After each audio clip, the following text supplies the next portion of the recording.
So welcome to our third session of this very inspiring day, I would say, dedicated to our 10th anniversary of World Politics and International Law International course. It's a privilege for me to introduce you all here in Pavia, and actually in presence and from a distance, thanks to technology, following actually this panel dedicated to another precious component or ingredient, since it's a birthday in the end. It could be compared to a very important and precious ingredient of our successful recipe of our cake now, celebrating this 10th year. And I'm referring to precious contribution we've received through the years by our visiting high-level scholars who joined our course during these years, from different subjects and different majors, and from different also experience and expertise. So thanks to their enchanting also teaching methodology and their invaluable stimulus for all of us, both faculties and students, we actually are welcoming them today and also saying thank to them for joining us today.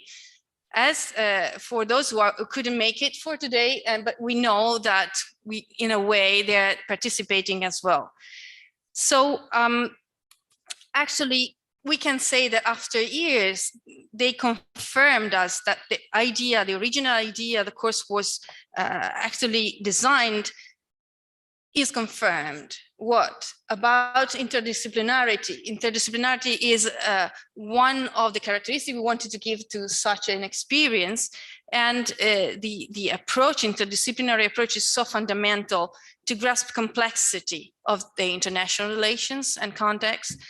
So we have to thank, first of all, the many scholars who accepted to come in the past years and today. We have also Professor Kaplan here that already just delivered our speech. Another very important ingredient that is our students. This morning we started with our former students, now alumni, that actually joined us, but mostly I would say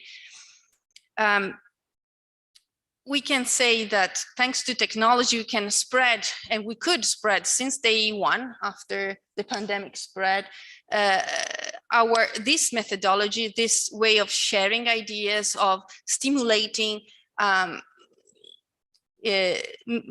sharing of ideas, exactly. But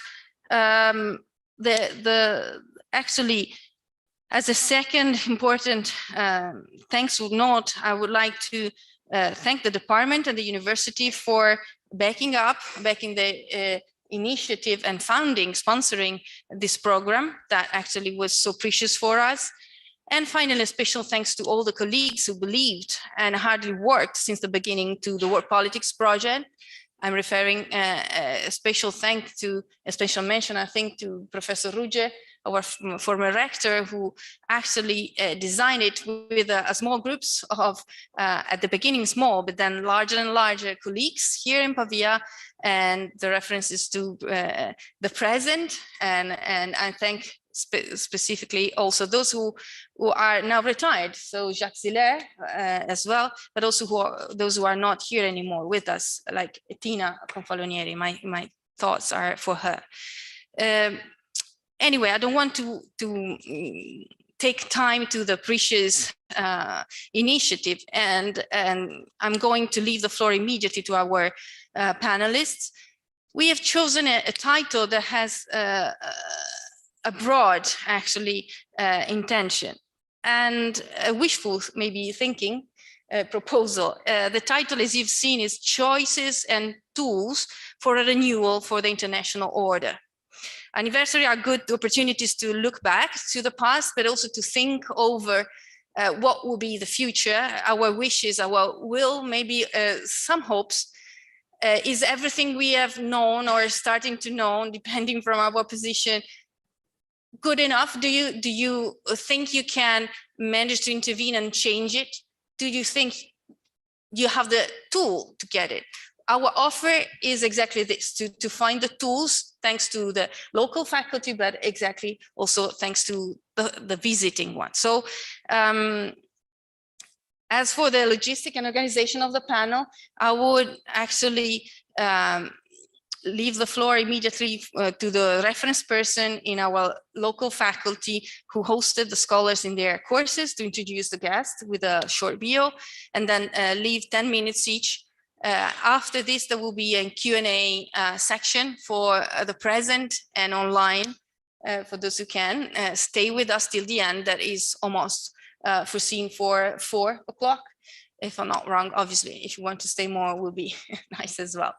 So I leave the floor immediately to our first guest lecturer, that is Ambassador Stefano Baldi, introduced by my dear colleague Arianna Risirota.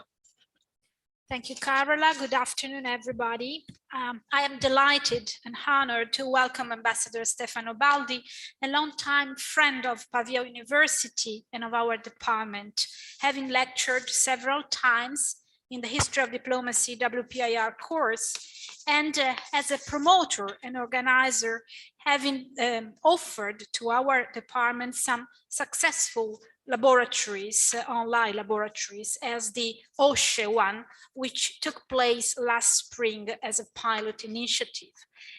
He is ambassador and permanent representative to the OSHE in Vienna since January the 4th, 2021.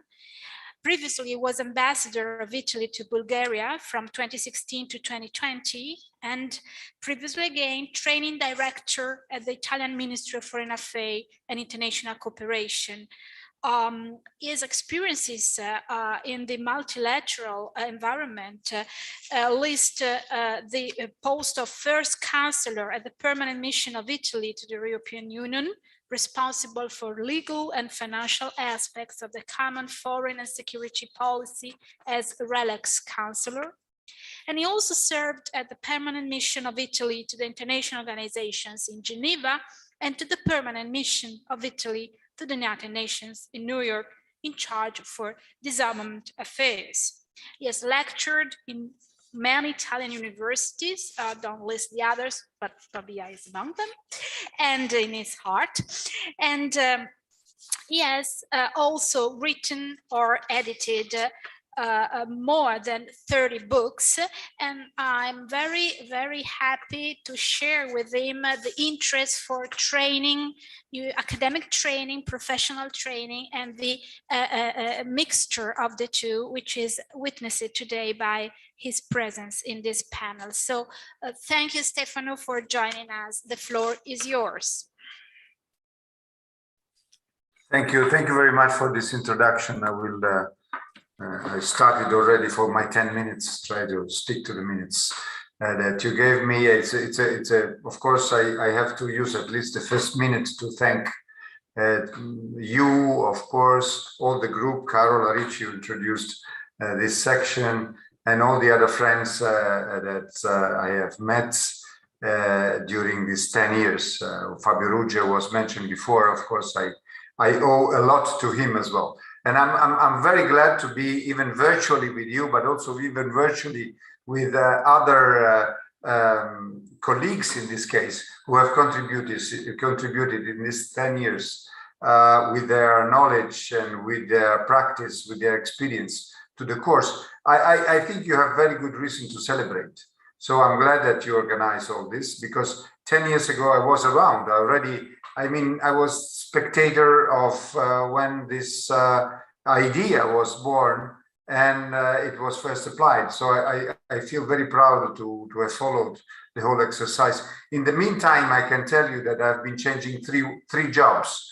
So this is while looking back, and in both three times, in both three different jobs, I had the opportunity, and I hope I was also useful to share my experience with the students and also with you, because there is a double exchange with the faculty and with the students.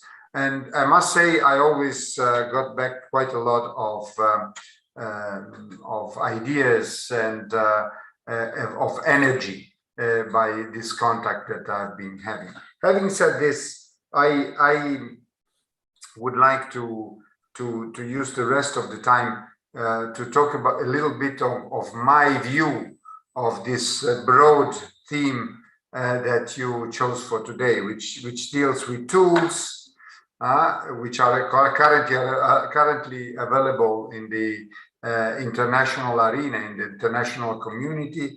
It deals with renewal, something new for the future, looking at the future, and it deals with the international order. All these elements are certainly very much related to what I'm doing now. As Arianna was saying before, I am now permanent representative to the OSCE, the Organization for Security and Cooperation in Europe, which is based in Vienna. And of course, the international order is at the heart of the organization since the original idea in Helsinki. And after that, with all the developments that these Helsinki principles have found in the organization. So, of course, we are living today a very peculiar, particular, and difficult time. Can you hear me and see me well? Yes, it's okay. No, because I see you with some doubts. I see from your face, so I'm always afraid that there's some problem. Just a second. Okay. No, what I was saying is that we are really living now this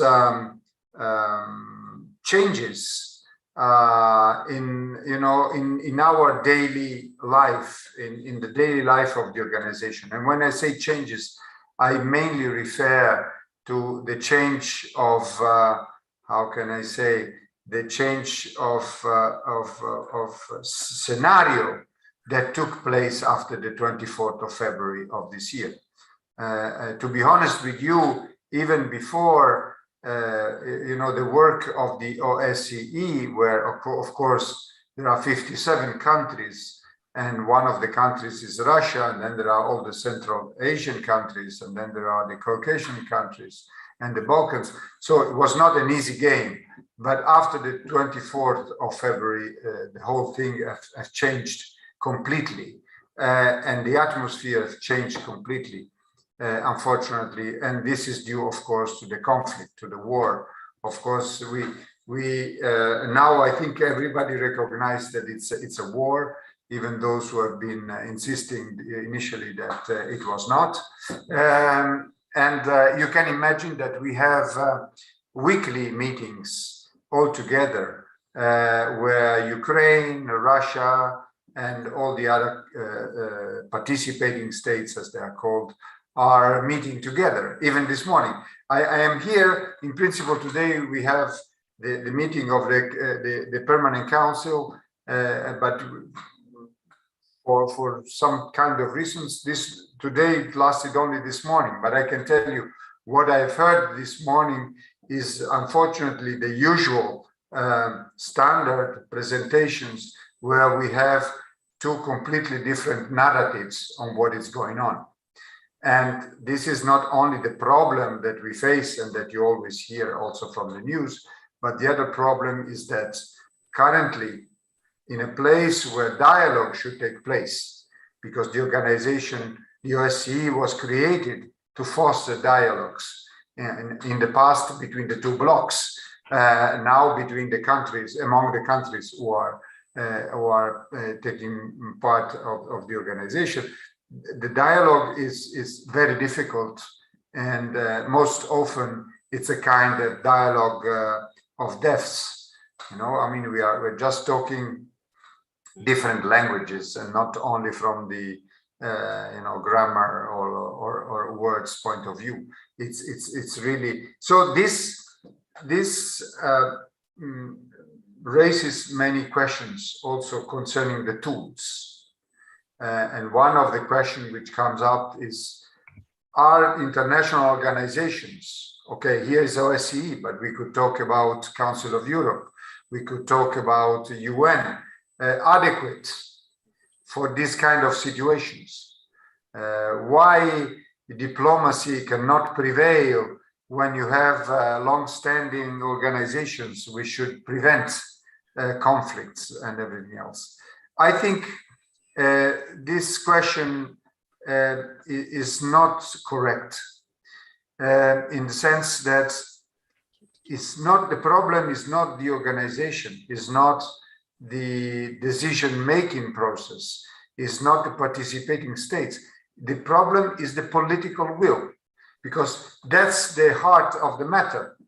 If there is no political will, or if there is a certain political will which is directed to a certain objective, there is no system, no majority, no consensus, or whatever it is, no process that will deliver a result. So certainly the organizations, international organizations, are still and will always be a very useful tool to obtain what we are all aiming at, peace, a peaceful situation. Let's put it this way, in a simplified way. But they can work only if and when there is political will. So the reasonable activity that can take place in an organization when you have conflict is trying to reestablish an atmosphere which is favorable to a common political will, which is not for the conflict, but it's for some kind of solution. For the time being, we are not there. So there is no organization that can achieve reasonable results at this very moment. But I think the big accents, the focus should be on countries, all countries, not only the 2 or 3 or more countries which are involved in the conflict, to have a constructive attitude vis-a-vis some kind of solution. I can tell you from the daily discussion, we are really not there. We are still in a process for many reasons where the only important issue is just telling your own story. Unfortunately, what is very sad, I can tell you, living the daily activity, is that of course we have stories which are told by people in the field. Today we had a regional administrator of Zaporizhzhia, I think. I'm not sure now, I should look it up correctly. But she was really telling the story of families and, problems with medical doctors who are not there, people who are sick cannot be cured. I mean, these things which are the bad thing of a war, of a conflict. And of course, you feel really frustrated because you would like to do more as a diplomat, since diplomacy is always invoked as the only solution to this kind of problems. Yes, it is the only solution, but provided that we have a backup where there are the leaders who really, the political leaders who really want to go in that direction. I think I have exhausted my 10 minutes. Of course, I could go on for 1 hour, but I'm also very curious to hear from the other fellows who are online. So thank you very much. I will be later on here for questions, of course. Thank you.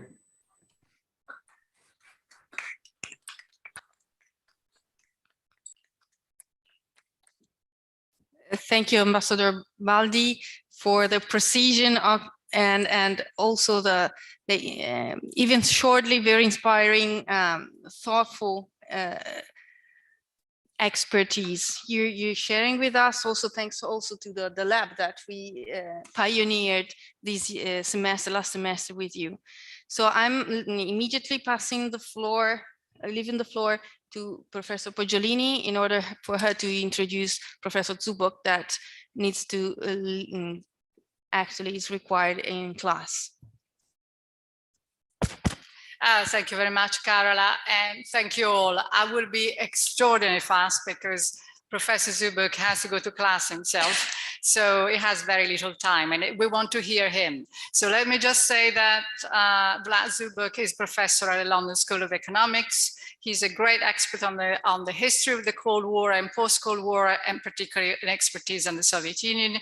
And I recommend you a very good book, which is Collapse, the End of the Soviet Union.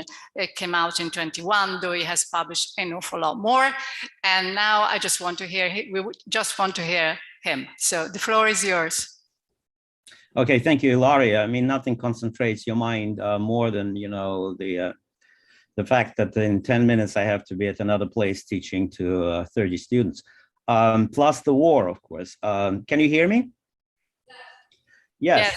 Let me start that historians are better at predicting the past and the future, notoriously. But the way we teach our students, and let me tell you what I tell my students about the rise of the international system, the infamous Yalta international system of 1945, that it was a combination of idealism and realism in many ways, and the combination of success and failure. There were three things, rather four things that I think were in operation after 1945. That was devastating collective experience of the Great War, World War II. There was an idea of liberal and social democratic peace in Europe, a peace through integration that was there.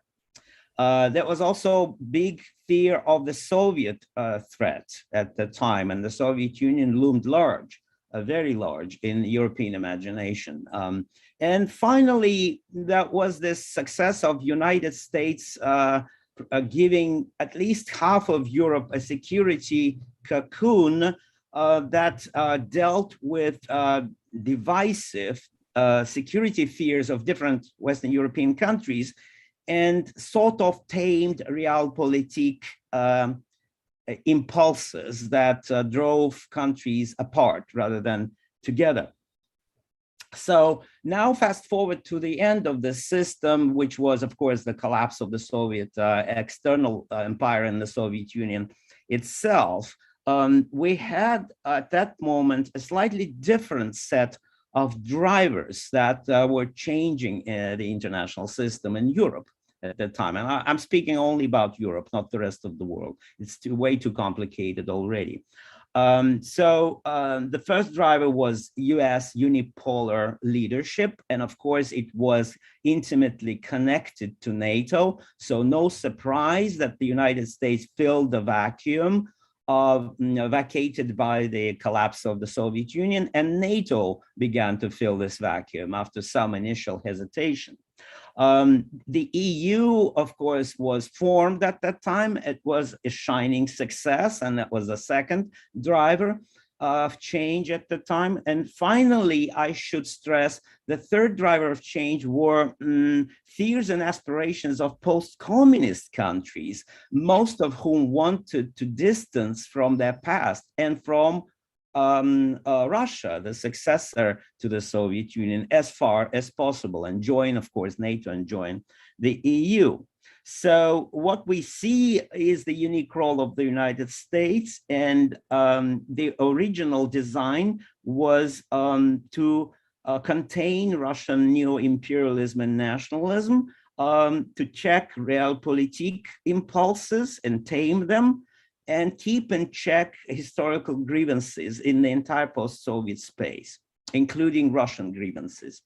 So that was a bold and possibly impossible design in Washington. And in Clinton administration, that was this interesting somersault from the original idea of creating a partnership for peace as a kind of general antechamber for everyone from Eastern Europe, plus Russia, including Russia, to a vastly different idea of NATO enlargement. And this, of course, changed the game. That was at the time a game changer. I would never agree with those who said it was not consequential. It was hugely consequential because for the US and NATO allies, it was never a possibility for Russia to join NATO, and never there was a possibility for Russia to change EU. So switching from one design where Russia was included to another design where Russia was from the start excluded, of course, was, in my view, a big game changer. The NATO expansion was done for idealistic reasons, but largely also because of the US domestic politics, of course, the pressure of diasporas, historical grievances. So this exactly brings me to the point about historical grievances. The original idea, probably too idealistic, was to handle all of them, to manage all of them and reduce them as much as possible. But it was too much. You know, Eastern Europeans kept playing up their historical grievances. You betrayed us at Yalta, they said essentially to the Americans, you must redeem for that failure to protect us from Stalin, from Russia, and so on and so forth. So the Clinton administration kind of got straddled between the two possible strategies. One was Russia first, gradual denuclearization of Russia and keeping the proverbial camel inside the tent. And the second line was Eastern Europe first. And where did it leave Ukraine? It left Ukraine in a gray zone, as we all know, between Russia and NATO, between Russia and the EU. Then came the war on terrorism by Bush Jr., when attention was pivoted from Eastern Europe to the Middle East, and the problem was left to fester. Essentially, Washington left Eastern Europe for the European Union to deal with as a caretaker. But the EU, and here maybe I'm wrong, but I think the EU was not prepared for the task. The EU had no strategy and no tools, more importantly, to implement any kind of strategy towards Russia and the gray zone that emerged. Okay, so we have the American strategy falling between the two stools, and to the point when it became a non-strategy. And that sort of helped us contextualize Putin's rise. When at some point realpolitik and historical grievances rose in Moscow in the most devastating shape and form, disastrously so, that started with the invasion of Georgia, then the annexation of Crimea, Donbass, and finally the big-scale war in Ukraine. Now it is possible to hear many voices, particularly in Eastern Europe, who said the greatest mistake of NATO was not to expand, but not to expand even faster, basically precluding this gray zone, taking Ukraine, and so on and so forth. I'm not going into this argument, but that reminds me an ex post facto kind of reasoning with the reversal causality to it. Of course, for some people in the Baltic states, Ukraine, Poland, it was always the case that Russia would rise as an aggressive state. It was not so obvious for many Russians at the time and for many Europeans. For now, of course, we are left with what we have, a big European war, and Ukraine pays for all the mistakes of the past in a pretty big way. So all we need is Ukrainian military victory and Putin's defeat as a crucial precondition for a Pax Europaea in the future. But is it the only precondition? Of course not. It's one of preconditions. If we think ahead about Pax Europaea, we need to understand what are drivers, what are tools that we will have after, let's say, Putin gets defeated. And there are pretty much some drivers that we had in 1945, but with major differences, of course, in historical context. First, of course, you have a horrible experience of the current war, not as disastrous as World War II, but pretty disastrous for Ukraine. Second, the idea of liberal integration is weakened. The social democratic idea in particular is degraded by the onslaughts of neoliberalism. So in many circles, the European Union is viewed more as a problem than a success. Therefore, you know, you have right-wing populism, recent elections in Italy, and so on and so forth. Third, Putin's aggression united NATO and the EU, even the neutrals joined, but the Putinist Russia is by no measure a substitute for the Soviet threat. It's not a paper tiger. It causes enormous harm to Ukraine. It can do all kinds of nasty tricks, but right now it looks much weaker, actually ignominiously weak and corrupt, even in comparison with the Soviet Union. So can it stand for a long time as a unifying sort of driver, keeping Europeans together? Probably not, probably not. And finally, the United States, of course, provides security for Ukraine in the form of weaponry and so on and so forth. It may provide security cocoon against Russia in the future. But for the United States, there's a major problem. China is a much bigger security challenge, not Russia. So Middle East is a big challenge for the United States, maybe even more than Russia. So the conclusion, my conclusion would be in great haste, as you understand, that the Ukrainian cause against Russia gives the transatlantic project a new kind of baptism by fire and blood, but it does not create a new lasting international order. This war may liquidate a gray zone between Russia and Europe, but there's no solution on the main problem. What will be the constituting principle of this order? Is it basically containment of Russia, keeping Russia isolated, and so on and so forth? If it is an analogy to Germany in 1945, then what to do with it? I mean, of course, Russia. Now I have to run, sorry, but I will join you after teaching lecturing. Okay, thank you very much. Thank you so much, Rad. We hope to see you later. A lot of food for thought.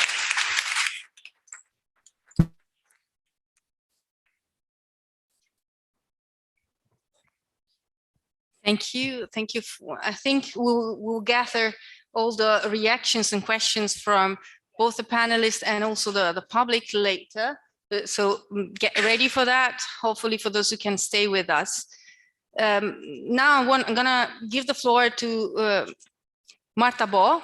Dr. Marta Bo actually is a long time friend. Long ago, we met in The Hague during a visit of our class to the ICTY and later on also at the ICC.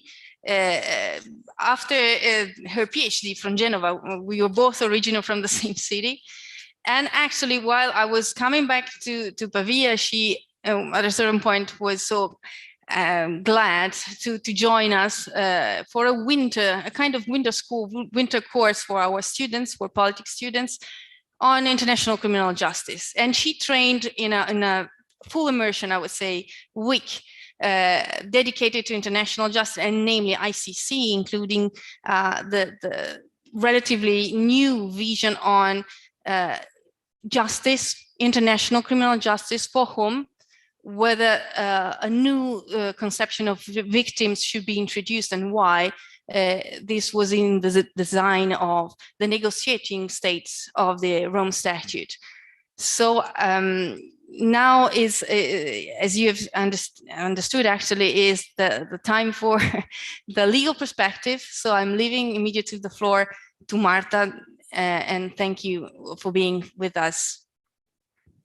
Thank you very much, Carola, and thank you to the organizers for allowing me to be here today. I'm delighted also to be part of such a wonderful panel.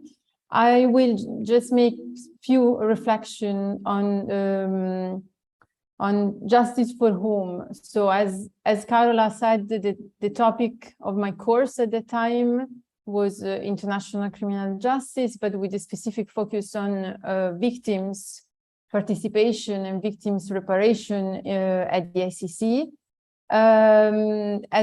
As you know, the International Criminal Court is the first court that envisages a system of victims' participation and reparation, as opposed to the tribunals that preceded the ICC, the ad hoc tribunals.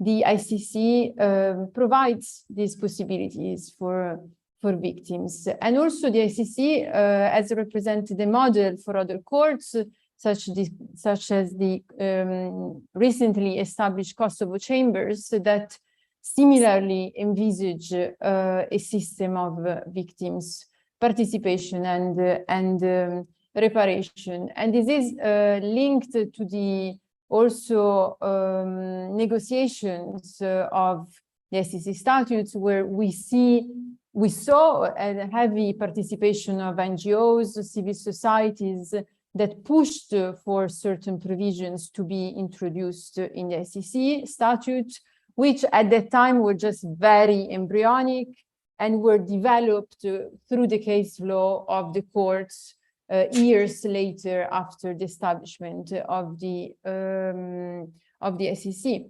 after the adoption of the statute. So I think this is a good time for reflecting on whether the system of providing justice for victims, it's meaningful for victims. So I will first make a few remarks about the criticisms and then try to have like some recommendation and positive ways to think about it. So in terms of victims' participations, we should ask ourselves if the participation before the SEC is meaningful for individual victims.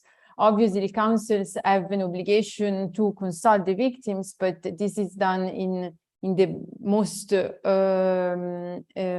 general forms. So victims are often grouped by type of harm, type of crimes, and they're consulted in relation to big steps of the proceedings, but not in relation to every and single specific filings. So this is something that should be kept in mind. And when we also think about reparation, we see that only few orders of reparations were issued by the SEC, and some of them have even recently been either reversed or annulled because of the acquittal decisions, for example, in the Bemba case. So we have also limited effectiveness in terms of reparation. We must also think that for some victims, the actual participation in the proceedings itself is a form of reparation. But again, this circles back to my first point on whether victims' participation is actually meaningful for individual victims. So aside from the problems that the victims' participation before the SEC can have for the rights of the defense and for the speed of the proceedings, there are these questions that arise on whether the system is effective and meaningful for victims. Now, 2 years ago at the Astor Institute, in cooperation with Amnesty International, we organized an expert meeting with several stakeholders, civil societies, NGO, ICC staff, in order to reflect about the legacy of the ICC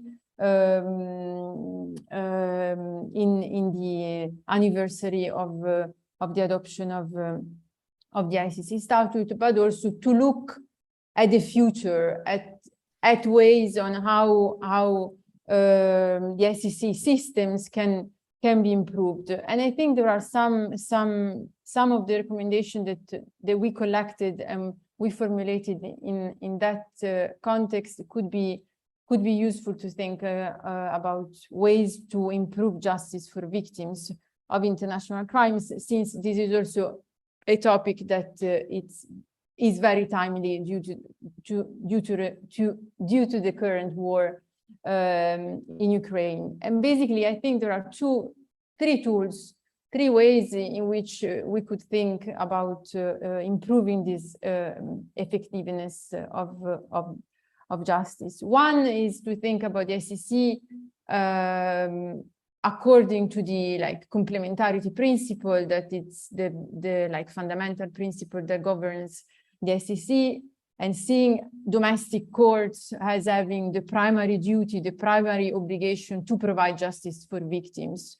This obviously depends on two factors, which are the capacity of national courts to deal with these proceedings, which leads me to one point that has already been mentioned today, that is training and the importance of training of judiciaries at the national level in dealing with complex proceedings and international crimes, but also the role of domestic courts depend, and this is also something that was mentioned today, on their political will to do these proceedings. And this is something that probably the SEC could have and has already proved to have a sort of catalyst effect in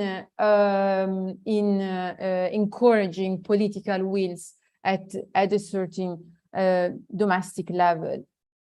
Then the second tool, the second lessons, I think, is the engagement with local stakeholders. So the fact that international organizations such as the SEC, when it comes to providing justice for victims, should make clear what the SEC could do in relation to specific situations, what it can achieve, so manage expectations of victims and being clear about the ways in which victims can participate and can obtain reparation. And this requires engagement with local stakeholders, with NGOs closer to communities and closer to victims. And then the third way is cooperation with other international institutions, with other international processes, transitional justice mechanisms, because the SEC is a part of what has been called the Rome Statute system, is just one institution, part of a broader constellation of courts, tribunals, institutions, and we saw it with the war in Ukraine, how the war has stimulated the action and activity of several different mechanisms and institutions, and cooperation is necessary in order not to duplicate efforts, in order to streamline the activities and again, make clear what the SEC can achieve and what the SEC cannot achieve. So these are just a few thoughts about ways in which justice for victims could be improved. This is against the background of discussion about the fact that the SEC cannot do everything. This has been something that has been discussed in several fora, and yeah, the idea is that in order to provide better justice for victims, to consider the SEC just one pillar that is part of a constellation of broader systems made of domestic courts, local stakeholders, and NGO and other institutions in which everyone could play a different role, and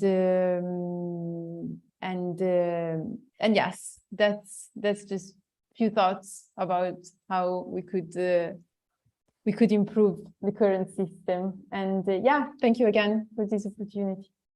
Thank you, Marta.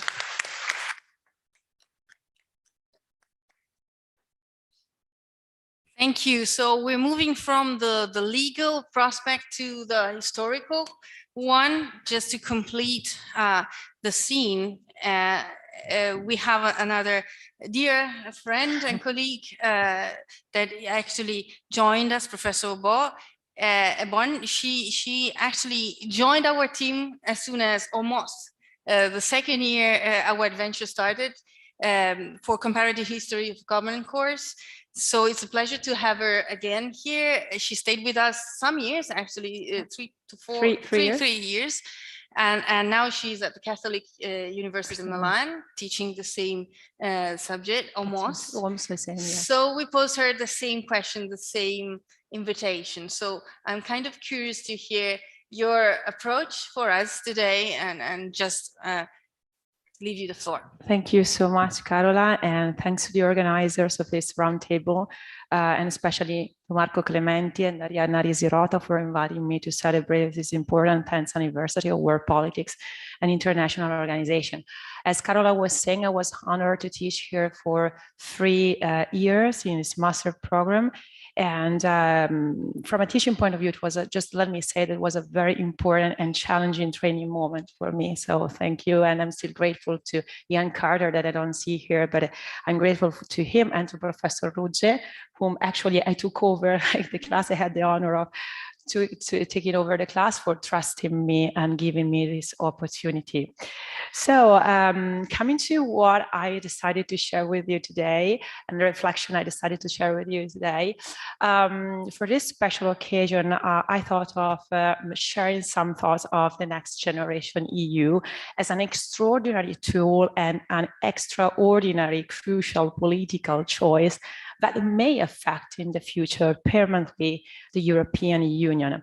I will tackle this issue, of course, from a historical point of view, and by also introducing some kind of comparison, since I thought comparative history of comparative history of politics. Okay, so some reflection, the reflection that I was talking about. So I have developed them since the beginning of the pandemic, and especially since the moment when the European Commission in the spring 2020 proposed a recovery fund of 750 billion euro in order to help our single state to overcome the great economic crisis generated by the pandemic itself. Now, by July 21st of the same year, 2020, the said initiative promoted by the EU Commission was approved by the European Council that authorized the Commission to borrow on the international market. Now, those loans would have been guaranteed by the European budget through an increase in the own resources ceiling and would have been repaid by 2058. Finally, the said financial sources would have been directed to member states in grants and loans through a series of financial programs embedded in the EU budget, the most important of which will be the mechanism for recovery and resilience. Now, since the decision took by the European Council in July 2020, many scholars and columnists have started to speak of a European Hamiltonian moment. Now, this expression refers to the origins of the US political systems, as you may already know, and in particular to the political insights of the first Federal Secretary of the Treasury, Alexander Hamilton, to build respectively a national debt and the banking system coupled by a national tax system in order to give full credit to the federal project. Now, the exploitation of this aforementioned expression, Hamiltonian moment, since the summer of 2020, has brought me to read the main stages of the European negotiation that led eventually to the adoption of the Recovery Fund in the light of the American experiment. Now, the goal here is not that of identifying a perfect comparison or a perfect analogy between the American Hamiltonian moment and the European negotiation, rather to prove the pertinence of the said expression Hamiltonian moment in relation to the European case studies. In particular, I would use the historical institutional perspective to assess this kind of European novelty and its consequences on the future of the European Union, both in terms of inter-state relationships as well as on the relationship between the member states and the EU Union and the EU institutions.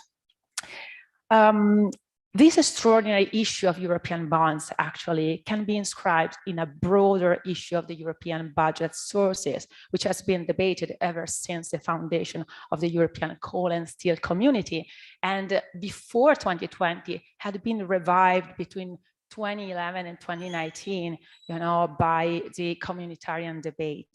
Now, the COVID-19 emergency has therefore given new impetus to a long-running debate, making it of primary importance and forcing states to accelerate the negotiation process. As a matter of fact, the Next Generation EU was approved by the European Council in record time. And the same record time was also related to the procedure to approve like the multi-annual financial framework that was backed by the parliament in December 2020, in spite of a cumbersome decision-making process and by overcoming many different claims and challenges from different states. Let's just remember the frugal states, or the claims presented by Hungary and Poland as to the compliance to the principles of the law states that made one of the preconditions of the disbursements of funds. Finally, in order to allow the Commission to issue the so-called Eurobond, the ratification of 27 member states was required and obtained by the end of May 2021. Now, it is clear to me that this entire cumbersome process that presided to the enactment of the Next Generation EU has been merely due to constitutional constraints, the constitutional constraints imposed to the European budget by the Treaty on the Functioning of the European Union. The Treaty on the Functioning of the European Union does not authorize any European institution to resort to form some loan in order to cover any budget deficit.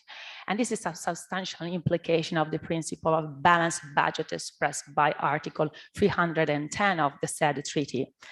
Ultimately, it looks like at the base of the Next Generation EU stand an extraordinary political will. This category has been brought to the fore by Ambassador Baldi before, right? The political will. So in other words, it was granted, it has been possible more throughout a sort of political legitimacy rather than a legal legitimacy supported by the treaty. And the reason why I term this political will extraordinary has to do both with the very peculiar circumstances in which it was formed, as well as for the limited scope of this financial instrument, which was specifically meant in order to contrast the adverse economic consequences generated by the pandemic.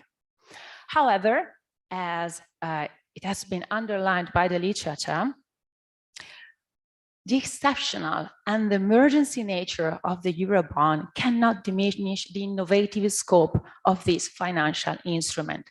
As to say, it is a real issue of European debt securities guaranteed by the Union budget. As some international and European law scholars have noted in the past few years, it is impossible to hide that giving the Commission the capacity to borrow on international markets sets a legal precedent which can revive the debate about the future of the European Union as a political power. For example, I may quote a very recent essay by Leino, Sandberg, and Ruffert, who just was published some months ago, pointing out that, and I'm quoting, the NGEU is not a crisis measure. It will change the reading of EU law permanently by establishing a new type of instrument for redistribution between the member states and funding this through debt. And again, even last week, if we come to the news, Christine Lagarde has brought to the fore like the same issue by comparing the strengths and weaknesses of EU versus US capital markets. And she basically said that what makes the strengths of the US capital market is treasury bills and treasury bonds. And she added, the only instrument that I can think of which is vaguely similar to that will be the European instruments that are issued by the Commission to finance the Next Generation EU, okay? Now, Christine Lagarde just underlined the link between treasury bill and bonds and US strong capital market. I would like to go a little bit further and draw your attention to the fact that, historically speaking, the power to borrow was actually the crucial national capacity that allowed the American Union to survive and prosper in the first decades of the federal experiment. We can easily say that without a strong federal public debt, there would have been no United States as we know them today. And of course, this power to borrow had to be coupled with the power of the purse. Thus, here comes the historical analogy that may bring us to reflect on these extraordinary European securities as possible crucial instruments and a crucial choice for the future of the European Union. I would like also to expand on that, but I'm just asking to the chair if I have just time to give some example on this respect. if we think of the origins of the United States, the idea to create and consolidate a national debt grew out of a period of emergency, of a military emergency, the War of Independence. It is actually now widely admitted that the War of Independence was won by the United States also, if not above all, on a financial level. And on this respect, the turning point corresponded to the financial innovation carried out by the first superintendent of finance, Robert Morris, who was the promoter of the first national bank, the Bank of North America. However, a national bank was not enough to support the new nation. There was also the need of the power of the purse, which back then was practically prevented by the Articles of Confederation. So once again, we have like a treaty that did not provide the central government with the needed tool for improving these financial innovations, let's say the loans on international market that could provide for the successful end of the war. Now, this constitutional chart not only prevented the Continental Congress from exercising any direct or indirect revenue capacity, but it was also pretty impossible to amend. Now, the problem of tax revenue was still crucial. So without coupling the creation of a national debt with a national power to raise taxes, it would not have been possible to be fully trusted by national and international investors. Now, this shortcoming of the Articles of Confederation was in some way overcome by the delegates at the Philadelphia Convention in 1787. And after that, introduced in the Constitution of the United States the power of the purse. And after that, in the following years, it was carried out by Alexander Hamilton as first Federal Secretary of the Treasury, who carved the so-called American system based upon federal fiscal power, common currency, monetary union, the creation of a national bank, and last but not least, the full assumption of states and members' war debts by the federal government. According to Hamilton, a national debt, if not excessive, would have been a national blessing and a powerful cement to our union. Now, there is no time enough here to account for all the hurdles that the Hamiltonian American system had to endure in the next decades. So once carried out, so it was very difficult to carry it out on a long term, like this American system, and it was faced by many challenges in the first decades, especially of the American experiment. Let's just think of the Bank of the United States. It was strongly opposed by the supporters of the states' rights and was finally suppressed in 1836. Even if we think of the fiscal capacity, the federal fiscal capacity, we may think that the federal government was able to exercise a direct form of tax revenue only since the beginning of the 20th century, so, and especially with the introduction of the income tax throughout the 16th Amendment. So it took time, to be fully carried out. In other words, and I'm coming to my conclusions, so I had asked before, it is possible to argue that the issue of national debt, it is deeply intertwined not only with the origins of the United States, but also with the historical development of the US federalism, and that this success would not have been possible without two main ingredients, let's say.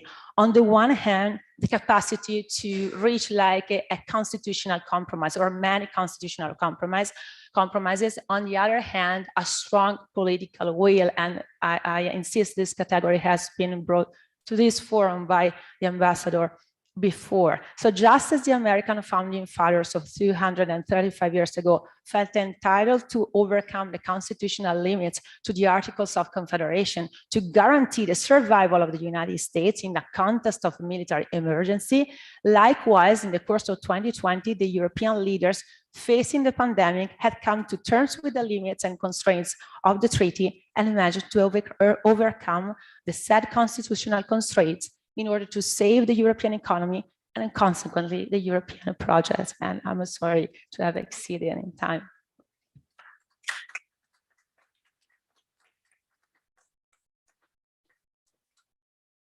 Thank you, and sorry for cutting you, but It was very inspiring. I think we'll talk about this, and I think the audience will ask you something later, or at least the panel I think will raise some question. I am profiting of the patience of the last two speakers right now, because I know that the first two are in a hurry, I think, for their situation and urgency. Ambassador Baldi and Professor Bon needs to maybe shrink their participation here online. So I'm asking if there are any questions or reactions for our two panelists from online. Yes, come here. Otherwise they can't hear, so you have to use it. Yeah. Hello. Yeah, my question is more to Stefano Baldi as a diplomat. Nice to see you again after a History of Diplomacy course. Okay, it's generally very interesting and exciting to talking about war in Ukraine currently. How exactly the war started, how is it going?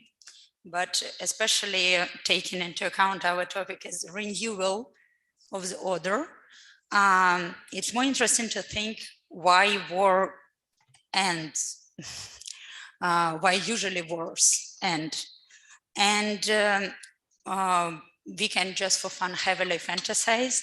And also there is a point of view from scholars, politicians now, that what brings people now, it looks like escalations. We don't have negotiations from both of the sides, right? So looks like escalation or absence of negotiations and constructivism for now. And what President of Ukraine recently announced that there will be no negotiations for sure again, etc. And from Russian side, let's say, we are ready for negotiation, but every time the terms will be changing. So there is a point of view that what needs to bring the sides to the diplomatic line back, there must be something hugely devastating and destructive, like usually after conventional conflicts or switching of systems. Nearly as devastating as a Second World War and people's loss and destructions to actually bring everybody back to diplomatic cooperation. How much you agree with this statement, or what are the possible ways for this, and how far they seems to you from this point are they? How much you disagree or agree, or what other options we possibly have? More than one question, I suppose. I don't know if well, Ambassador Baldi could hear the intervention. Yes, I could hear it, and since there are many questions, I will answer to the one that I like. You know, like I think that's fair. No, I'm joking. I would like to answer by quickly, just starting from the beginning of the intervention, which is how war ends. You know, I mean, what is the recipe for? And I have no recipe, of course, otherwise I would have already been using it.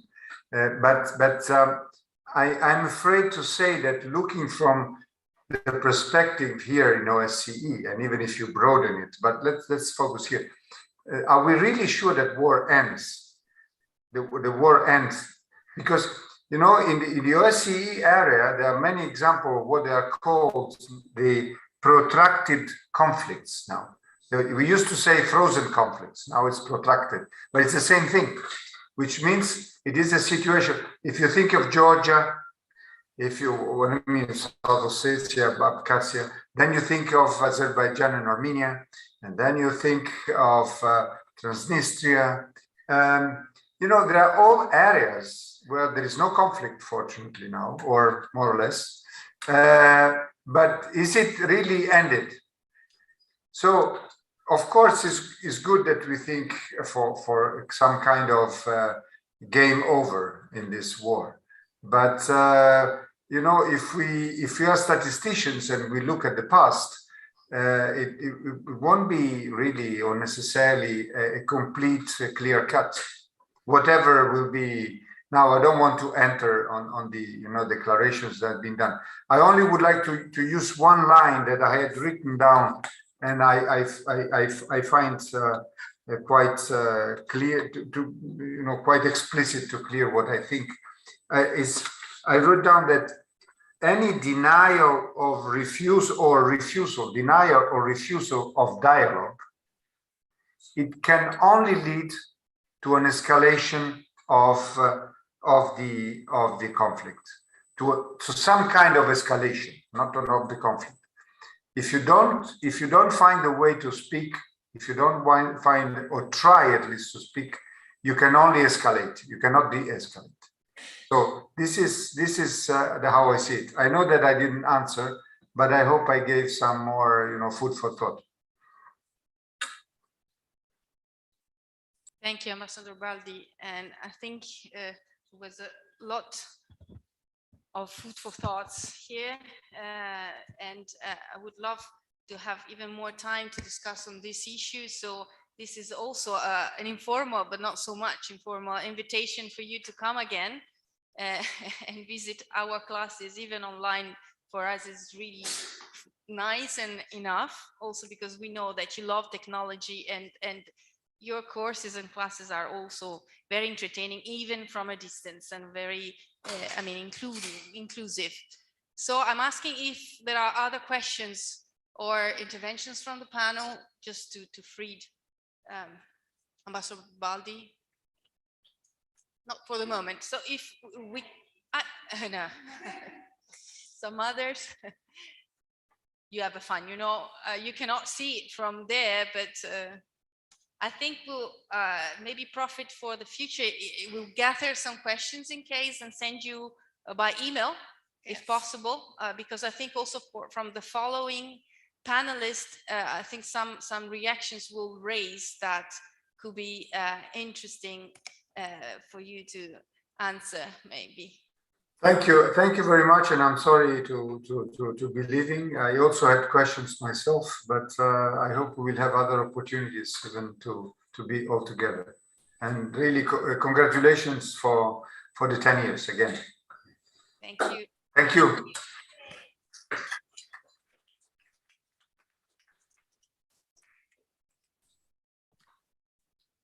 So, are there questions for Professor Bo? Bo in Bonn, maybe. But Bonn, since you're here, it's you can stay. You can profit, but I know that Professor Bonn needs to go as well. I have one, if I may. Maybe it's too long, but it's almost the same that we referred during our classes this past semester to Professor Pocard. That was our visiting scholar for the International Dispute Settlement course. And it's actually very connected with the same notion of victim you were referring to, because there are nowadays in modern conflicts, we can also assist to a diversion of the same concept of it, because there are some crimes that were not even, let's say, thinkable decades ago. Let's think to child soldiers, for example, and the phenomenon that is spreading all over, starting from Africa, but not only, where you have a victim that is not most of the times capable of understanding what he's doing, at least at the beginning, when mostly, for example, in case of brainwashing that he's received while he was really little. Or we have other kind of victims that are cultural and also very spread communities, religious community.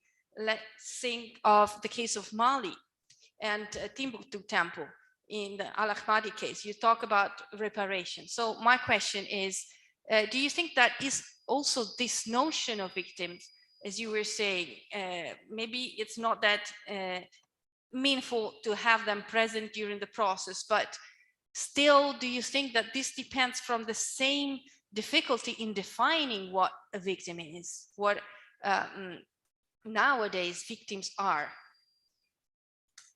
Yeah, thank you, Carola. Actually, the concept of victims and how it developed, it was very much linked to the concept of harm, and especially it benefited from the jurisprudence of human rights court heavily. So it's one of those situations in which the SEC drew from the jurisprudence of the European Court of Human Rights heavily and developed the concept of harm.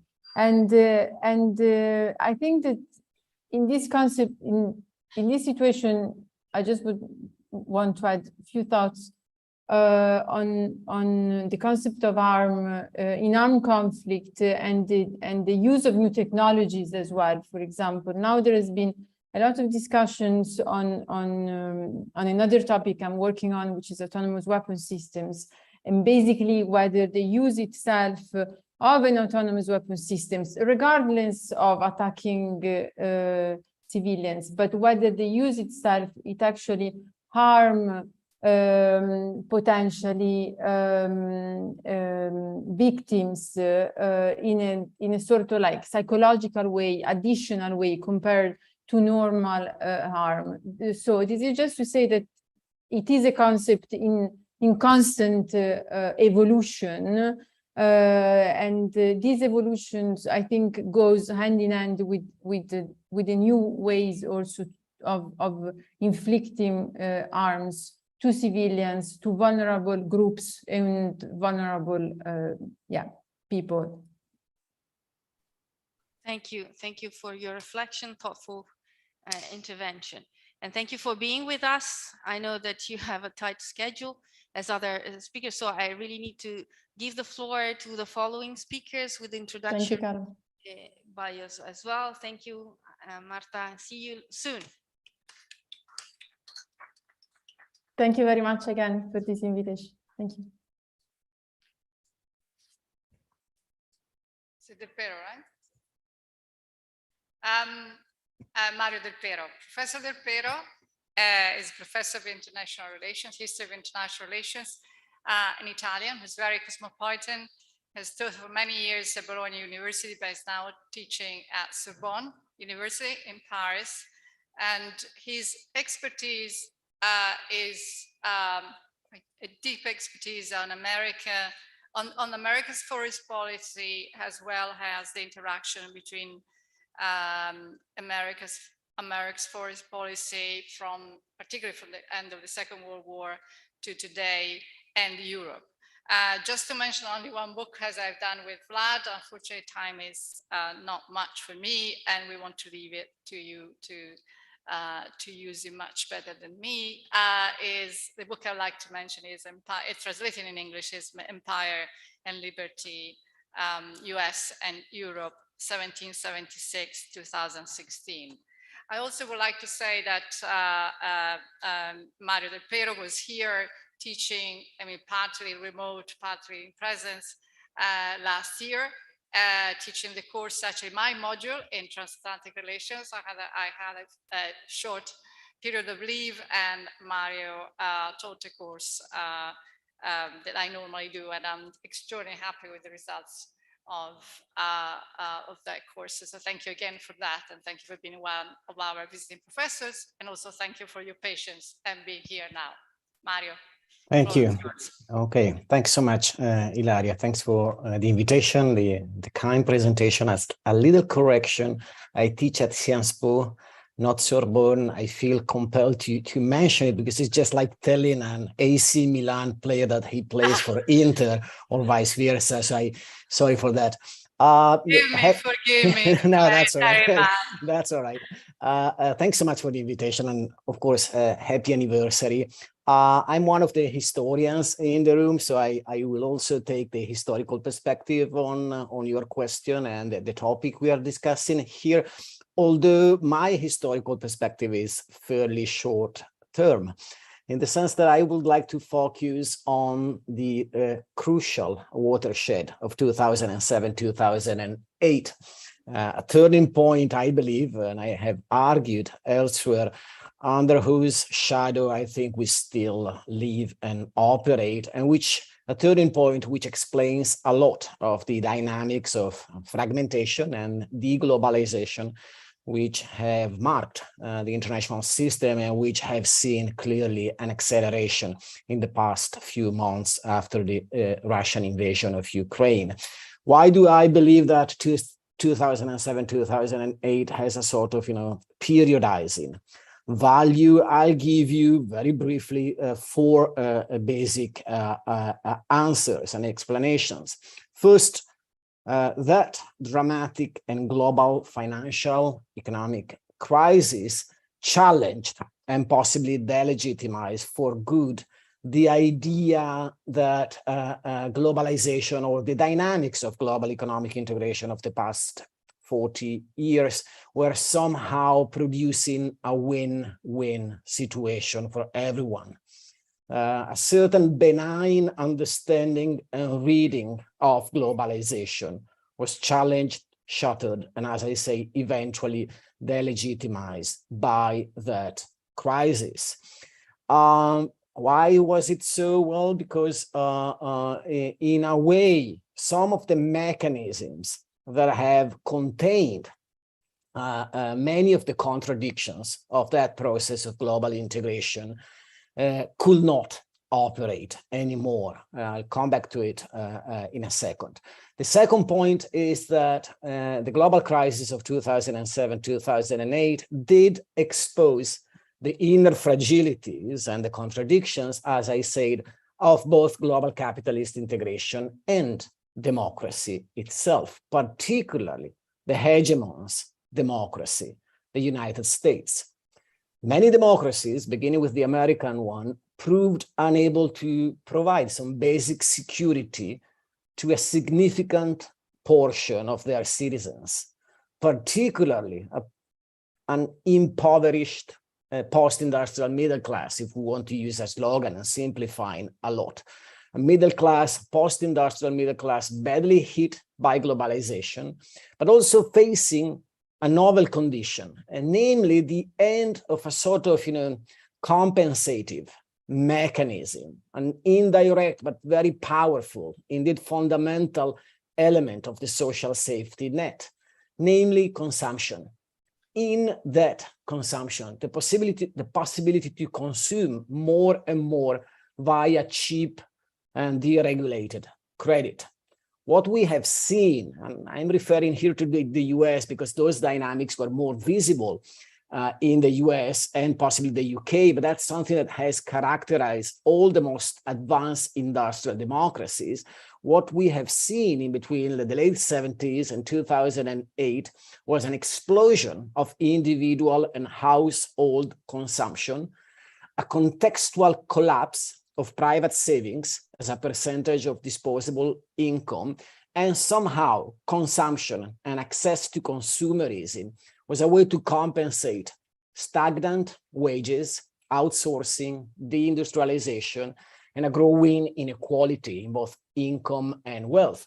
So much so that some, conservative experts and think tanks tried and have tried to create alternative inequality indexes. I think of the Heritage Foundation, for example, or Trump's Council of Economic Advisors, in which instead of income or wealth as the key variable defining inequality over time, consumerism, the accession to a given pool of durable goods was used to claim that inequality was much less relevant than it was usually claimed.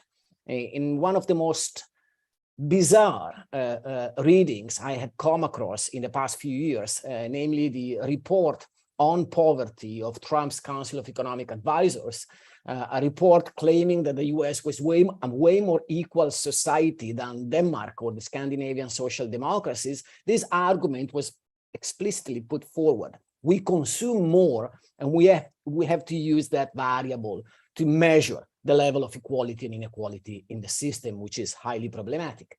My second point is that The crisis of 2007 and 8, the explosion of the dual interdependent bubble, real estate and financial, led to the end of this mechanism of consumption in debt, which had played a key role in preserving the legitimacy of democratic systems in the age of globalization. The third element is the transformation in the relationship between China and the US. Now, I'll make it short, but basically global integration post-1970s has had one of its key pillars in Sino-US interdependence. Again, measurable via multiple variables, industrial outsourcing, imports, finance, and the decision of China to subsidize the US public and private debt, and so forth and so on.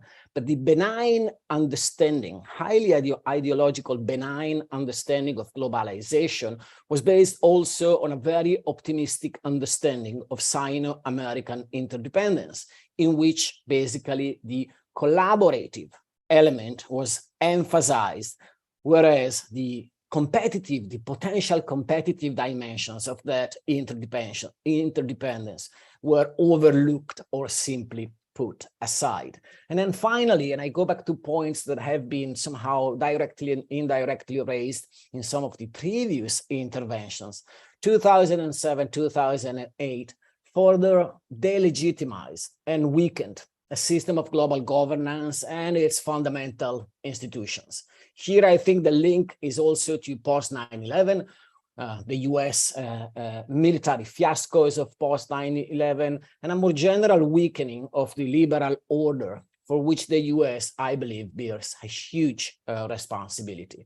But from the UN to the WTO with its ineffective and slow system of courts, to the lack of respect for international law and the law of war, the Geneva Conventions, Guantanamo, rendition, extrajudicial killings, the use of drones, we have seen a progressive erosion of the basic fundamentals of global governance, international law and international institutions. And I think that applies to the EU itself. Christina was rightly pointing out the importance of what has happened during the pandemic and as a consequence of the pandemic, also as a way to re-legitimize the EU.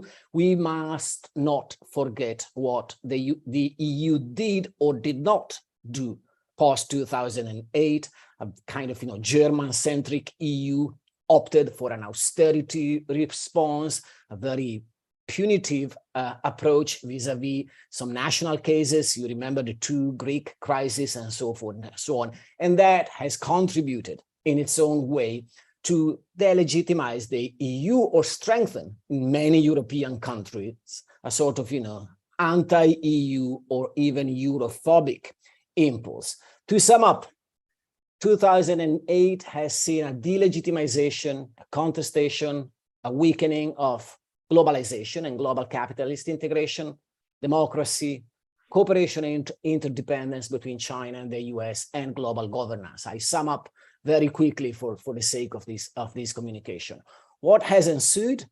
What we have seen, and we can measure it financially, economically, geopolitically, even culturally, with the patent crisis of cosmopolitanism, what has ensued is a form of deglobalization, a sort of fragmentation of the international order, visible, as I said, in many different realms. We focus on economics and finance. And by the way, Ukraine is accelerating, of course, this trend.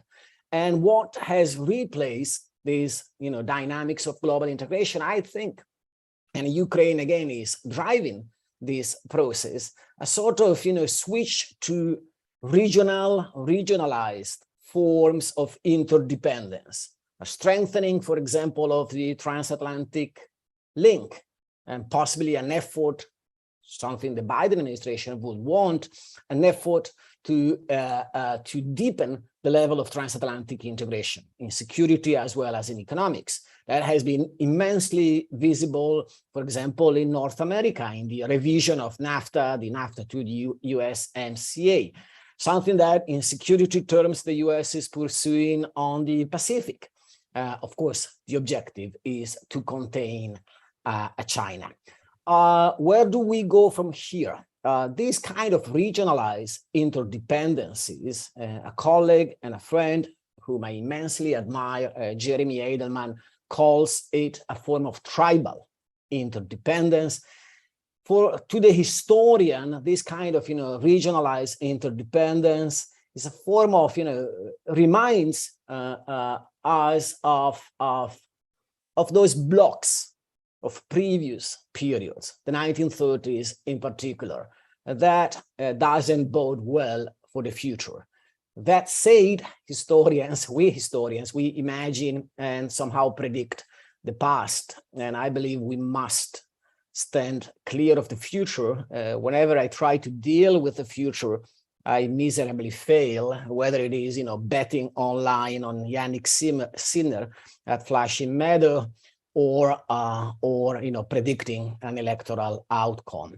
So I'll stop here, and I look forward to the exchange with you. As you can see, there is an ongoing struggle in my room with the sun coming in. I have moved several times around the room, so now it's just facing me. Okay, thanks so much. Thank you.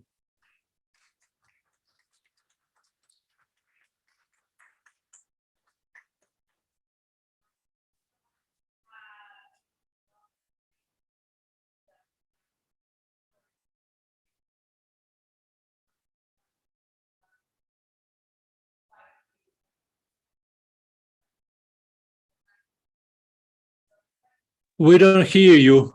Sorry, we don't hear you. Is the mic on now? Okay, sorry. So Mario, thank you so much. We'll be back to you, I hope, with questions in a few minutes. And now thank you so much to Mikhail Minakov for his patience.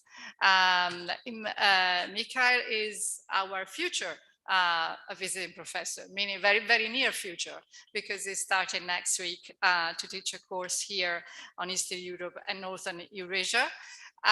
He is a senior advisor at the Kennan Institute within the Woodrow Wilson Center, and he's also contributing actively to that blog. He has written very, very much extensively on Eastern Europe particularly, but not only as an historian, but also as a political thinker.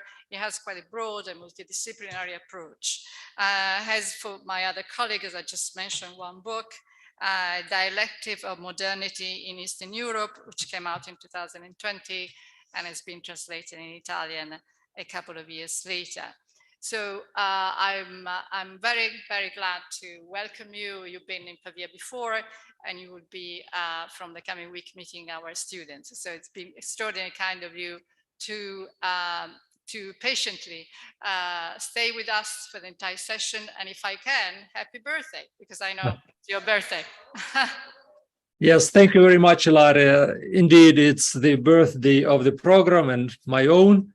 And I'm glad to join the program at this very moment on the 10th year. And indeed, my block in this, our joint course with you and to other colleagues from Pavia University, in my block, I will concentrate on the international relations, how they developed in the recent 40 to 50 years in this part of the world, and how they prepared the current war, but also how Eastern Europe became this source of disorder. So in a way, this approach can help us understand the broader picture of European security. I regret that Ambassador Baldi is gone, but because here we could have some dialogue or even discussion. So in a way, the issue of renewal of international relations as a practice and as an academic task, here we need to deal with the fact that the post-Cold War worldview is already destroyed. It's gone. And this worldview predicted actions of political actors, of diplomats, of academicians. So entire language, the dictionary that we used in the recent, let's say 30 years, maybe 35 years, is gone. the reality has changed, but also the language, the conceptual approach is different. And what I heard today and from Vladislav, from Mario Del Pero, there is a quest for new approach of finding the tools, but also the conceptual approaches to what is going on right now. And we don't have the order. It's right now we have the chaos of events. Since we don't have concepts to put some order into this chaos, we have to accept it and see where does it lead, but also try to reduce the harm of this chaos. Well, you see behind me there's this black box in a way, like the black square of Malevich, and which could also symbolize in a way the vast opportunities in the future, where the international relations and national politics in Eastern and Central Europe, but also Northern Eurasia, can go. So I would come, first of all, with several thesis, arguments, what have happened in Eastern Europe in these 50 years, 40 years. First of all, it's the fragility of the post-Cold War Eastern Europe and Northern Eurasia from the point of view state building and international relations building. So OSCE and organizations like that, and UN at large, have pathetically failed on providing support to creating important international deals or bilateral or multilateral deals in the region. On the contrary, we have big, major global powers playing on contradictions and reviving them constantly during this period. So in a way, Eastern Europe responds right now, like giving back this conflictual agenda from the past. Eastern Europe is the region where the liberal democratic theory is failing, or neoliberal democratic theory is failing. Here, there is a constant conflict between political freedom and economic wealth. They do not support each other. Instead, we have countries where political freedom is more or less sizable, like Ukraine, Georgia, or Moldova, and these countries are also economically very poor. The economically well-off countries, like Russia, Belarus, or Azerbaijan, are an outright autocracies. And the third point here is that this Eastern Europe and Northern Eurasia, from the third wave, this most significant part of the third wave of democratization, immediately moved to the third wave of autocratization. Again, it's very much connected with what Mario Del Pero was mentioning, the financial crisis, which have hit specifically the political economy and the infrastructure related to political economy of Eastern Europe and Northern Eurasia, which moved or enhanced the political dynamics within the countries in Eastern Europe towards autocracies. So it's approximately the same time when Putin finally accepts the authoritarian and anti-Western approach, where Azerbaijan is becoming more and more radically isolated and is looking around for supporters in autocratic Near East. In Belarus, there's a new wave of repressions connected to the same very factor. So in a way, we end up with growing discrepancies within nations and between nations in Eastern Europe. And the war between Russia and Ukraine that started in 2014 and deepened this year, it stems, it's being sourced from the factors of that kind. So right now, international disorder in Europe is destroying the general European socioeconomic foundations. So economy as it was before February 24 and societies based on these types of economy, as in France, as in Germany, are not possible anymore. So there's no also a support, economic players' support for peace.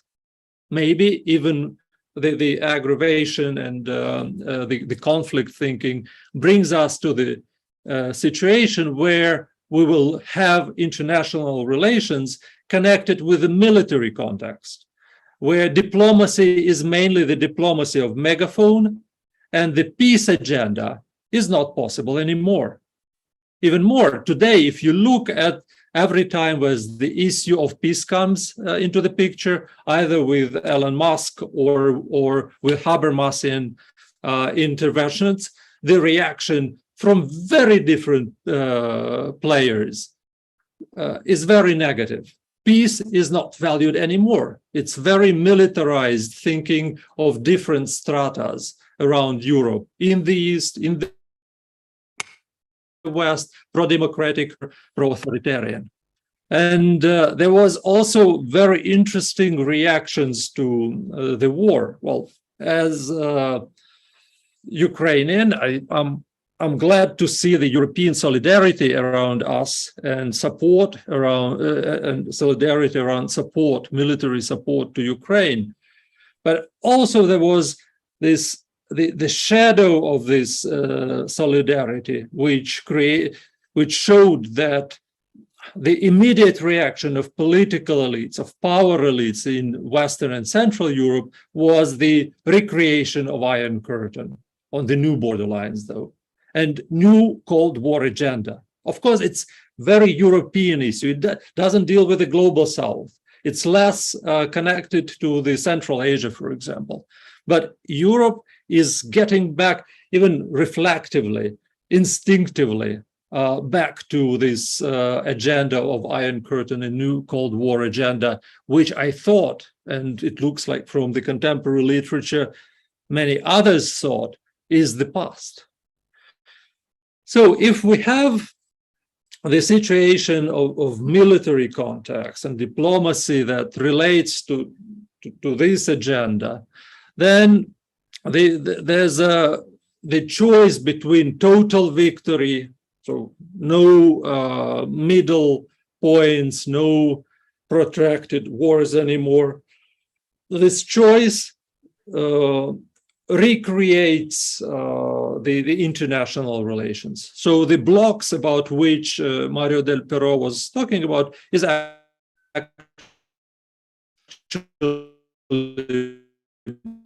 becoming more and more. And now the time when, if we look over another, hello, sorry. Do you hear me? Am I back? Right now, yes, you're back. Just the screen was frozen for just a while. If you could just the last sentences, so the last idea you were referring to. Okay, well, if our choice and the entire international relations focus about the total victory of one bloc over another bloc is the reality, then the possible solutions and possible concepts towards this situation is either supporting this total war contexts, methodologies and toolkits connected to this, so mainly military and militarized politics, or looking for radically new ways of coexistence of democracies and autocracies in different blocks, tolerating to some level each other, and looking also for possibilities to bring justice to the victims of this coexistence, which creates an immensely new tasks for us as academicians and for the diplomats and for new political class, because we need to come up with the answers to these challenges. So in my module, I will address some issues in these terms of looking or constructing the ideas for the future solutions. But of course, it's much bigger issue and much bigger challenge. Thank you, colleagues.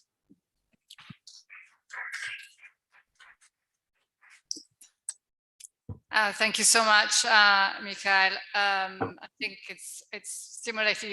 The end of what you present is particularly stimulating. I will give the chair the decision of what to do next. For the moment, thank you very much, and I hope we can get back with some questions to you. Thank you. Thank you to both speakers.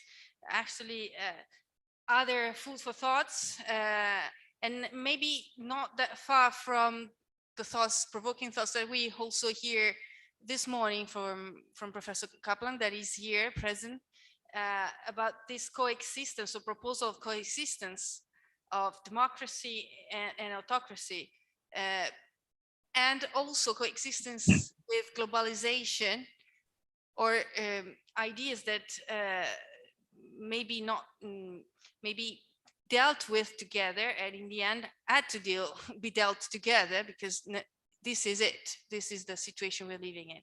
So I'm asking to the present if, yes, there are questions. Yes, please. Yeah, better.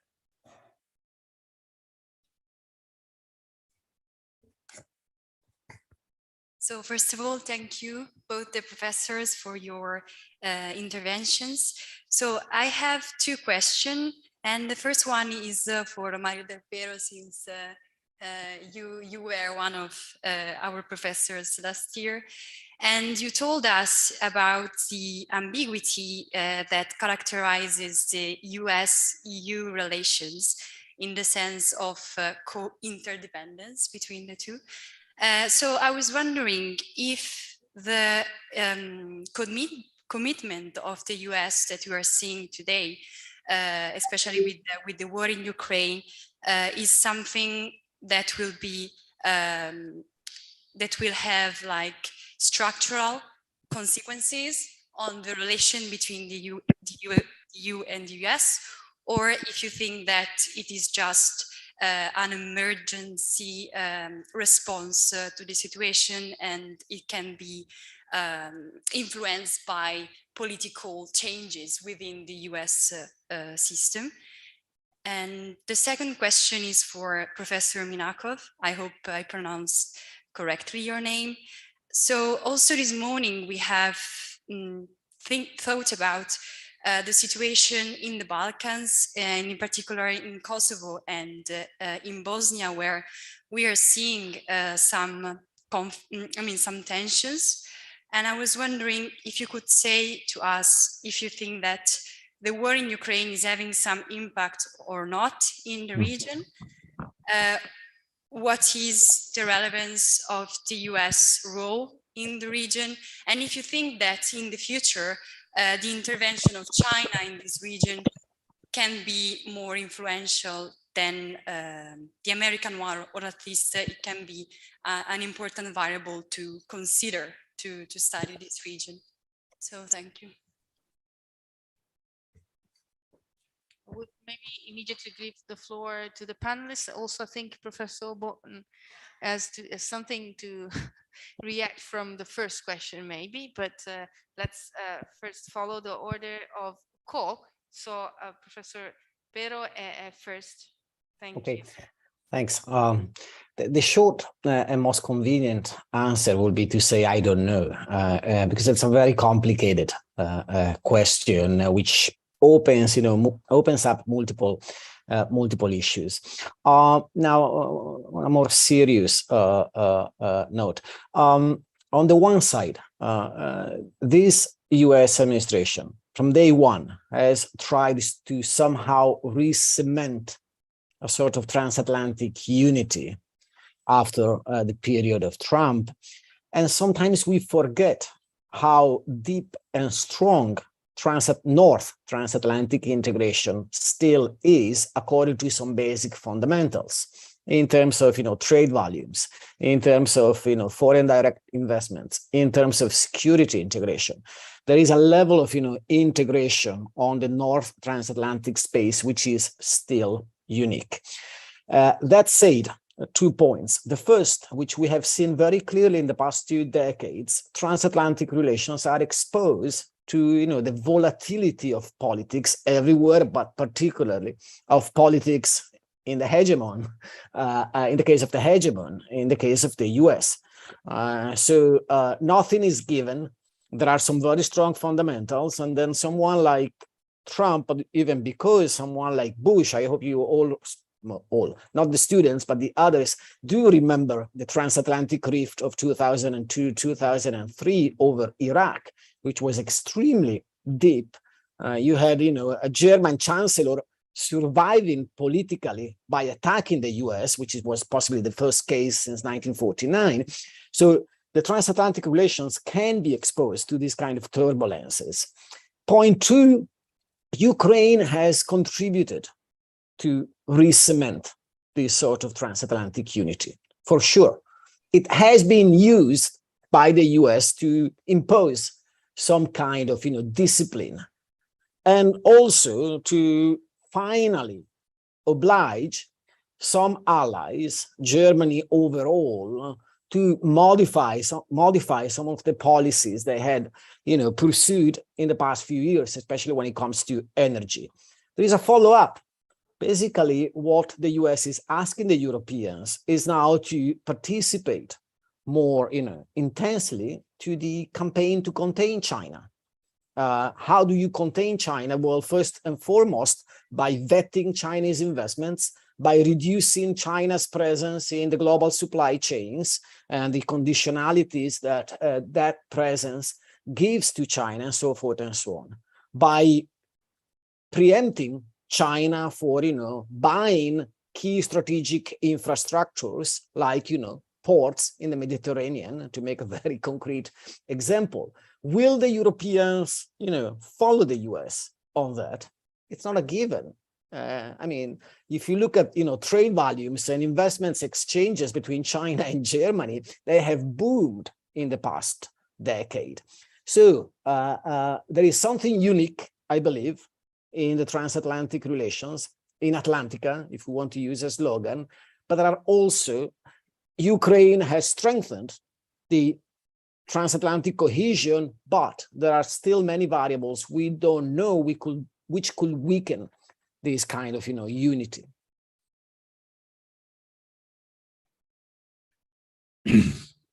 Well, what concerns war in Ukraine, it definitely one of the dimensions of this war, it's proliferation of the conflict to the nearby countries.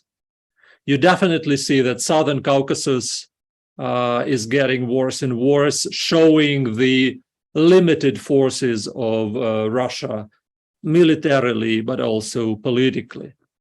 Also, more and more data and expectations on some possible conflicts in Moldova, and also civic conflicts in Russia itself, and also in Belarus. So basically, these nearby regions, nearby countries close to Ukraine definitely have an influence from this conflict. In the Balkans, I think this proliferation is less strong, but also could create some impacts on disorder. But I would say that probably internal factors in the Balkans are much more stronger at this time.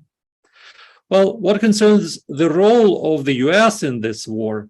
Well, by supporting Ukraine and by not letting Putin win, US creates an incentive for closer transatlantic cooperation. And it also gives partial answer to the Westlessness. If you remember this Munich conference in February 2020, yes, it's like 2 epochs before the war and before the COVID. The Westlessness was the feeling of the Western power elites of what's happening with the West. Now, partially, West shows that it's united, it exists, it can contain Putin if it's not supported by China. But here we come to the point when there could be bifurcations of the path of the tendencies in the future, and it's very difficult to predict. Will the bloc of Russia and China appear as a result of this antagonism and the conflict in Ukraine?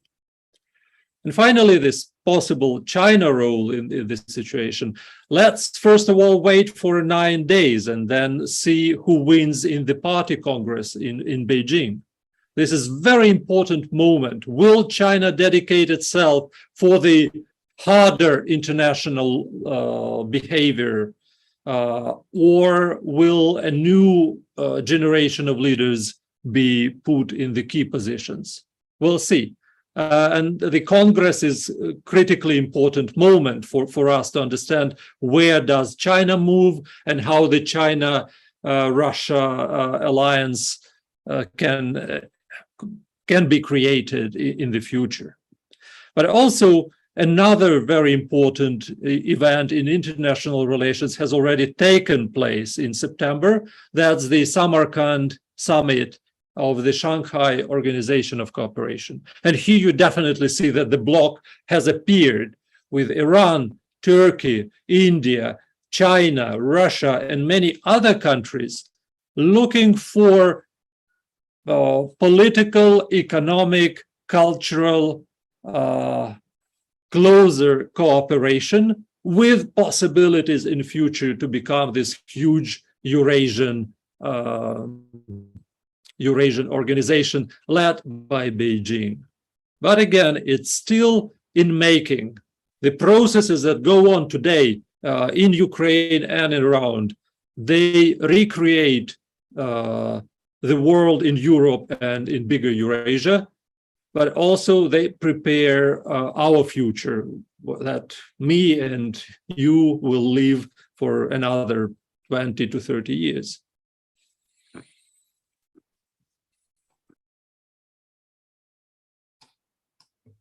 Maybe Vladislav, who returned, can also say something about that. Yes, welcome back. Actually, maybe this is a good time if Vladi want to come back. I don't know if you have been able to listen to much of the previous presentations, but if you have a few thoughts, because, you know, of course, we would love to have a conference now. I mean, we have colleagues here who could contribute and we could go on and on, but unfortunately, time is not, we don't have this time. So, but we have a little bit more time. So if you and then Christina want to come in, please, Vlad, if you want to add something, do it now. Well, what to say, because I missed most of the feedback and most of the discussion among you. I guess I should reiterate the problem of Russia. You know, in a sense, my feeling is that at some point, and I may be attacked for saying this, but I will say it nevertheless, at some point, the main international problem will shift from stopping Putin. Putin has already stopped, actually, to managing Russia's possible collapse. And, you know, for now, I read, for instance, in various, Western comments, the following line: the future of Russia will be decided, of course, by Russian people. I mean, somewhere I heard this liberal litany before. The future of Germany after 1945 was not decided by German people alone, as we know. By doing what he did, Putin made the future of Russia an international problem and largely European problem. And to pretend that somehow Russians will figure out what to do is I think, a top of naivete. I don't think that China will oblige all of us by making an alliance with Russia or anyone else. China is a new superpower that is known for many things, but not for making lasting alliances with anyone. And particularly with a weakening, problematic country like Russia at this particular juncture. So we already have seen it with Xi basically, you know, shunning Putin the best he could. You know, in recent during recent contacts. And so this is a European problem. You know, I may be not pessimistic enough about Europe. I mean, you know, sorry, Europeans, Russia is your problem. And, you know, it's not China's problem. Nobody will fix it. And Russians by themselves, I'm afraid, will not be able to fix it either. Thank you, Vlad. I'm afraid, you know, as I said, you know, I would love to come in and talk for another half an hour, but I can't. So thank you again for your contribution before and now. And let me just remind the presence that you were our visiting professor in 2020-21, actually during the pandemic, and I was co-teaching with you. It was all from remote, and if I'm not wrong, I mean, you were stuck in Crimea, of all places. So thank you very much for being our visit professor from remote. I hope you will make it to Pavia finally at some point. So let me just pass it on to, was it Christina was going to make some comments? No, thank you.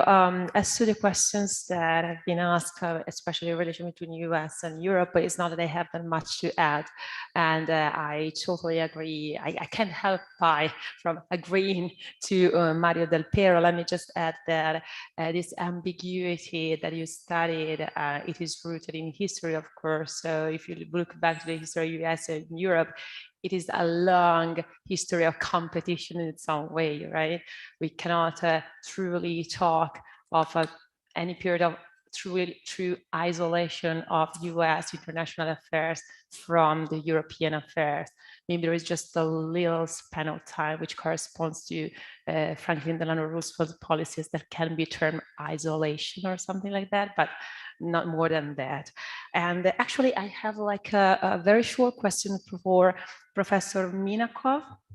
And when you talk about and you stated the fact that neoliberal democratic theory, the neoliberal democratic theory is fading in Eastern Europe, you exemplified his statement by referring to the fact that the wealthiest countries among them are also the most authoritarian. And I'm just wondering whether you are just referring to the GDP, or even if you are also referring to the distribution of wealth among the citizens. I would like to ask you if you also consider, like in this statement, so when you state the wealthiest, are you also considering the distribution of this wealth throughout the citizens? And that's it. Thank you so much. Well, just a short answer to this question is that we can compare the GDP per se, how it grew, GDP per capita. And also I try to compare this richness or poverty also using the methodology of UNDP human index. When we look at richness or poverty through the point of view, bigger choice, smaller choice. So, but the difference between the GDP PPP, for example, is huge in the distribution between autocracies and democracies. But when we look at Human Development Index, then the difference is not that strict. The legacy, the Soviet legacy is still strong, and in a way it kept both democracies and autocracies in a way more cohesive. I would put it this way. Thank you. Thank you all the panelists, all the present here, both students, colleagues, and other professors and alumni still in the room, and not only for helping us in our 10, I would say, success stories, 10-year success stories, but still for the year to come. So and years to come, many, I hope so. And so we hope to meet you in presence in Pavia soon. and for the students also as alumni, maybe in the future. So now I think it's time to close. Thank you for also your patience and time you gave us for responding to our curiosity and other questions. Actually, I think, and I can see there are others here, but I have to cut. And I have also an urgency. I want to thank Professor Clementi, who organized all the day, and obviously what came before that. So I'm asking just if you could reach us just to see them directly and say hi to them, because otherwise from there we cannot actually rotate the camera.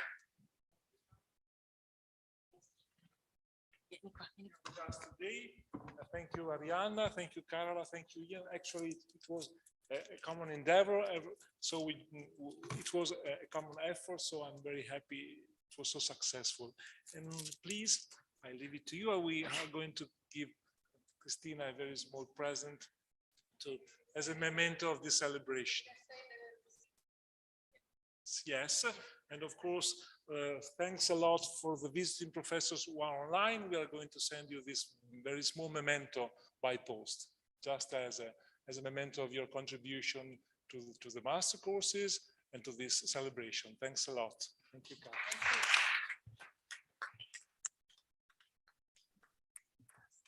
So see you soon.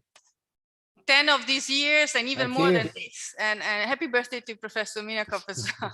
Happy birthday. Enjoy the rest of the evening. Thank you very much. Thank you. Bye-bye.